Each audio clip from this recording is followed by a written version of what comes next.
आज की कहानी है डर का एहसास। यह एक भूत की कहानी है।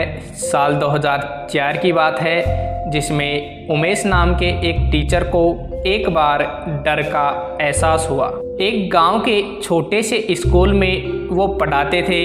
वे स्कूल में सारे बच्चों से बहुत प्यार करते थे, बच्चे भी उनसे बहुत प्यार करते थे। उनका स्कूल घर से काफ़ी दूर था, उन्हें आने जाने में बहुत दिक्कत होती थी। इसीलिए उन्होंने स्कूल में एक छोटा सा कमरा देखा और वहीं पर रहने लगे और बीच बीच में अपने गांव भी चले जाया करते थे। कमरा एकदम अच्छा था, खिड़कियों से ताज़ी हवा आया करती थी। स्कूल के थोड़ी ही दूर एक छोटा सा गांव था, इसीलिए कोई डरने की बात नहीं थी।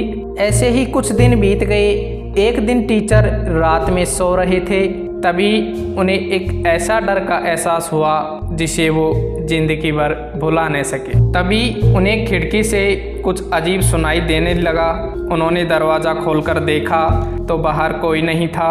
उन्होंने उस आवाज़ को नज़रअंदाज किया और फिर दरवाज़ा बंद करके सो गए। दूसरे दिन भी रात के समय फिर से खिड़की से अजीब अजीब आवाज़ें आने लगी। टीचर ने थोड़ा गुस्से में कहा, कौन है खिड़की पर जो रात को हमें परेशान कर रहा है? और फिर ऐसा बोलते हुए दरवाज़ा खोले और वहीं पर खड़े होकर उस आवाज़ को सुनने की कोशिश करने लगे, लेकिन फिर कोई आवाज़ सुनाई नहीं दी। समय बदलता रहा। ऐसे ही हर रोज़ वह रात को सोते समय एक अजीब सी आवाज़ सुनने की कोशिश करते रहे, लेकिन उन्हें कुछ सुनाई ही नहीं देता था।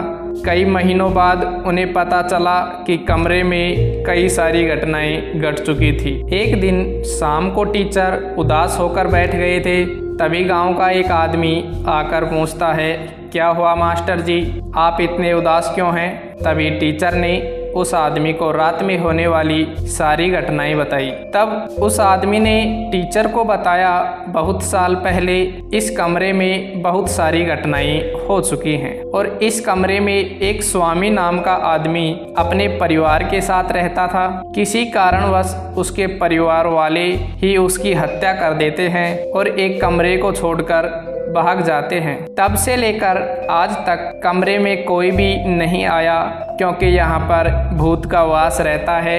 रात को आते जाते लोगों को परेशान करता है। टीचर को इस बात को सुनकर काफ़ी डर लगा और वह कमरे में जाने की हिम्मत नहीं कर पा रहे थे। जैसे तैसे करके रात गुजारी। दूसरे ही दिन वो स्कूल छोड़कर हमेशा हमेशा के लिए गांव चले गए और कभी उस कमरे की ओर देखा भी नहीं, क्योंकि उन्हें डर का एहसास होने लगा था। दोस्तों, आपको हमारी यह कहानी कैसी लगी? अच्छी लगी तो कमेंट करें और चैनल को सब्सक्राइब ज़रूर करें।